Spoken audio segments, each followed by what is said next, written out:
Hello students. आज हम discuss करेंगे class 6 NCERT science chapter 7 getting to know plants part 2। इससे पहले हमने फर्स्ट पार्ट में जाना था कि प्लांट्स के कौन कौन से टाइप्स होते हैं, herb, SERB, trees, creeper and climber. और हमने प्लांट्स के पार्ट्स के बारे में जाना था कि एक प्लांट के कौन कौन से पार्ट होते हैं, like root, stem, flowers, leaf etcetera. तो आज हम करेंगे उसके अलग अलग पार्ट्स के डिटेल कि उसके अलग अलग जो पार्ट्स हैं वो क्या क्या काम करते हैं, क्या उनका फंक्शन है।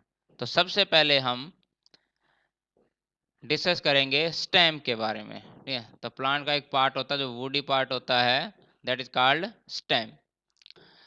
तो स्टेम क्या काम करता है, आइए इसको समझने के लिए एक एक्टिविटी करते हैं।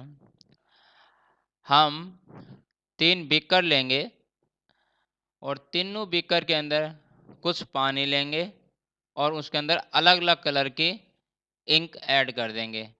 से एक बीकर में ग्रीन कलर, एक में रेड कलर और एक में ब्लू कलर।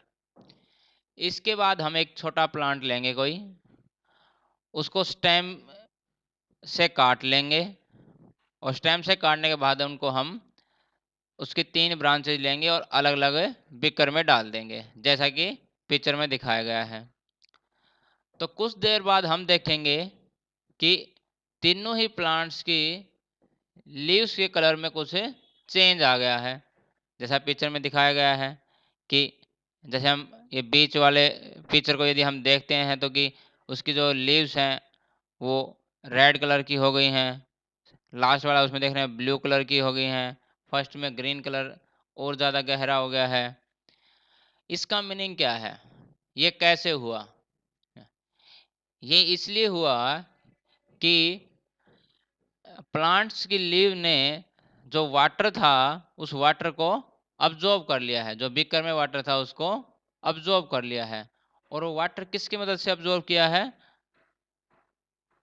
स्टेम्स की मदद से। तो इंस्ट्रूमेंट्स स्टेम्स के अंदर कुछ ट्यूबुलर स्ट्रक्चर होते हैं जिसकी वजह से वो वाटर को कंडक्ट करता है। और वाटर के साथ साथ जो इंक थी वो भी उसके अंदर डिजोल्व होके ट्रांसपोर्ट हो गई लीव्स तक, जिसकी वजह से कि लीव्स का कलर चेंज हो गया है। तो बेसिकली इस एक्टिविटी से हम ये जानते, ये समझ में आता है हमें, जो स्टेम है वो वाटर कंडक्ट का काम करता है और along with water some dissolved mineral are also conducted by it, and these all are conducted through a tube like structure। चलिए अब हम इसका नेक्स्ट पार्ट करते हैं। नेक्स्ट पार्ट है हमारा लीव्स। तो लीफ, ये अभी आप जो पिक्चर देख रहे हैं ये लीफ होता है। इसके अलग अलग पार्ट्स डिस्कस करते हैं। तो लीफ स्टेम से जिस पार्ट से जुड़ी हुई होती है उसको हम पेट्योल्स कहते हैं या लीफ स्टॉक कहते हैं। इसकी मदद से जो लीफ है वो स्टेम से जुड़ी हुई होती है। जो ब्रॉड पार्ट होता है, ब्रॉड प्लेन पार्ट जो होता है लीफ का, उसको हम लेमिना या लीफ ब्लेड कहते हैं। और यदि हम लीफ को ध्यान से देखें तो उसके बीच में से एक लाइन होती है, एक थिक लाइन होती है, ठीक है, उसको हम मिड रिब कहते हैं। ठीक है, ये इसकी मेन वेन भी कहलाती है। और इस मेन वेन या मिड रिब से साइड में भी कुछ लाइंस होती हैं, निकली हुई होती हैं, जिसको हम वेन्स कहते हैं। और लीफ का जो लास्ट पार्ट है टिप है, ठीक है, इसको हम लीफ टिप कहते हैं। और जो वेन्स ने ये जो स्ट्रक्चर बना दिया है, जो डिजाइन बना दिया है, इसको हम कहते हैं विनेशन। और इस विनेशन के अकॉर्डिंग लीफ 2 टाइप की होती हैं।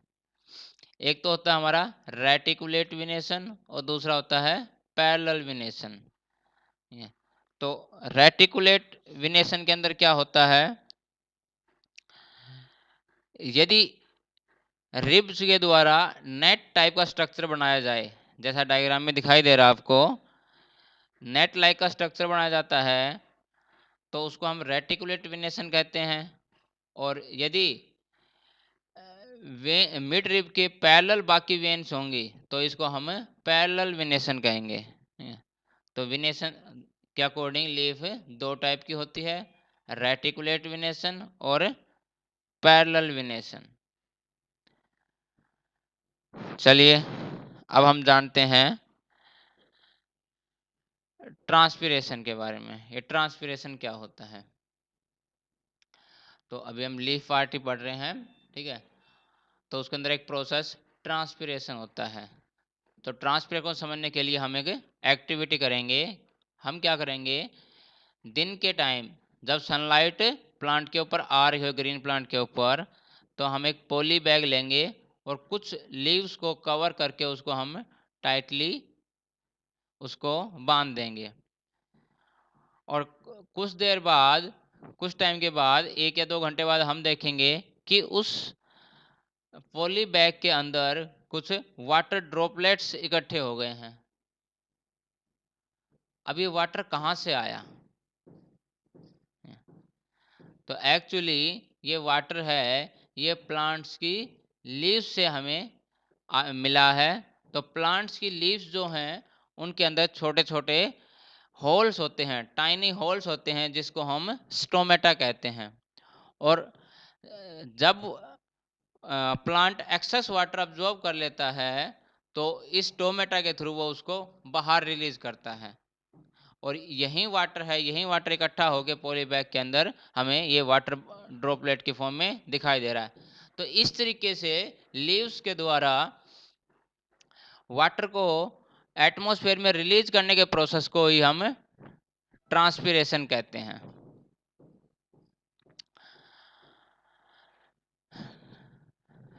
चलिए अब हम नेक्स्ट एक एक्टिविटी करते हैं, ठीक है। हम क्या करेंगे, एक इसके लिए हम एक बीकर लेंगे, एक ग्रीन लीफ लेंगे, वाटर लेंगे, इथेनॉल लेंगे और एक स्पिरिट लैंप लेंगे। तो सबसे पहले हम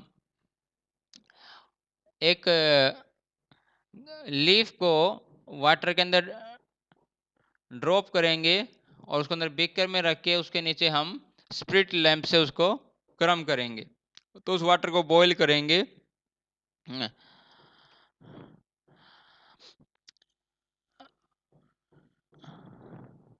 और फिर उसको बॉईल करने के बाद हम लीफ को बाहर निकाल लेंगे, उसको फिर केयरफुली वॉश करेंगे, फिर उसी लीफ को हम इथेनॉल के सॉल्यूशन में डाल के फिर से उसको बॉईल करेंगे। तो फिर हम देखेंगे कि उसका ग्रीन कलर है वो पूरी तरह से गायब हो गया है। फिर थर्ड स्टेप में हम उस लीफ को इथेनॉल से बाहर निकाल के फिर से वॉश करेंगे और उसको फिर ड्राई करके हम उसके ऊपर आयोडीन, एक सॉल्यूशन होता है, केमिकल होता है ये, आयोडीन की कुछ ड्रॉपलेट्स डालेंगे। और आयोडीन की ड्रॉपलेट्स डालने के बाद यदि उसका कलर ब्लू या ब्लैक हो जाता है तो इससे हमें ये पता लगेगा कि इस लीफ के अंदर स्टार्च है।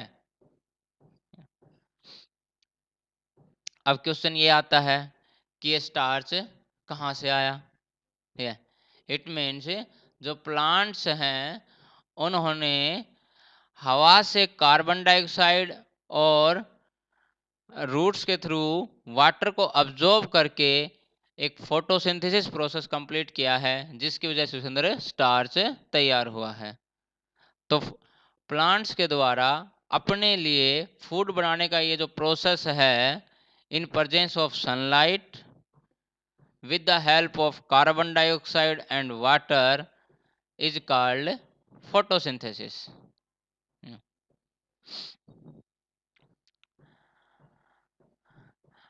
हम ये सब कैसे जाने कि प्लांट ने जो स्टार्च है वो उसकी लीव्स में ही तैयार हुआ है या वो स्टार्च खुद बनाया है, उसने वो कहीं से अब्जॉर्ब नहीं किया। तो ये प्रूव करने के लिए भी हम एक एक्टिविटी कर सकते हैं। तो उसमें हम क्या करेंगे,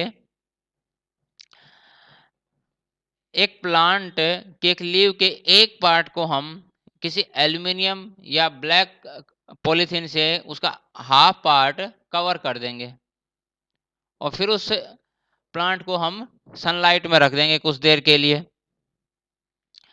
बाद में उस लीफ को प्लांट से अलग करके हम उसको अल्कोहल सॉल्यूशन में डाल के फिर से उसको बॉईल करेंगे।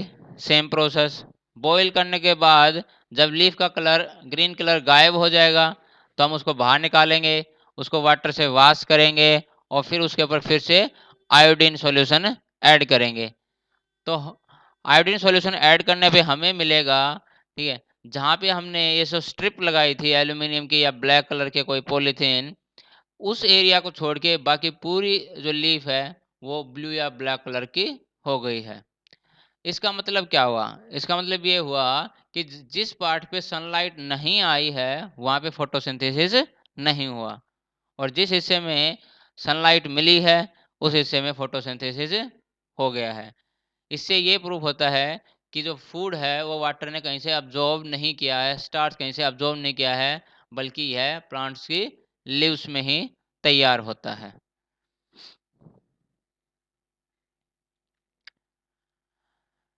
अब नेक्स्ट पार्ट हम डिस्कस करेंगे रूट्स। रूट्स क्या होते हैं, लेकिन उससे पहले हम कुछ क्वेश्चन डिस्कस करेंगे। रूट्स हम नेक्स्ट क्लास में डिस्कस करेंगे। तो चलिए कुछ क्वेश्चन करते हैं जो हमने अभी अभी पढ़ा है उसके बारे में। तो सबसे पहले आता है stems has dash like structure. तो स्टेम के अंदर किस टाइप का स्ट्रक्चर होता है? ट्यूब लाइक स्ट्रक्चर होता है जिसकी वजह से वो वाटर और मिनरल्स को अब्जॉर्ब करते हैं। तो stem conducts dash water and dissolved minerals. What are different parts of leaf? Leaf के अलग अलग पार्ट्स कौन से हैं? हमने डिस्कस किए थे। उसके midrib, veins, petioles, lamina etcetera. Lines on leaf are called. Leaf के ऊपर जो लाइन्स है तो इसको क्या बोलते हैं हम? Veins. Design by made by vein in leaf is called venation. दो टाइप की विनेशन कौन कौन सी होती हैं? Reticulate venation and parallel विनेशन।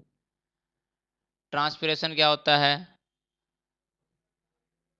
The release of water from the leaves in atmosphere through stomata is called transpiration.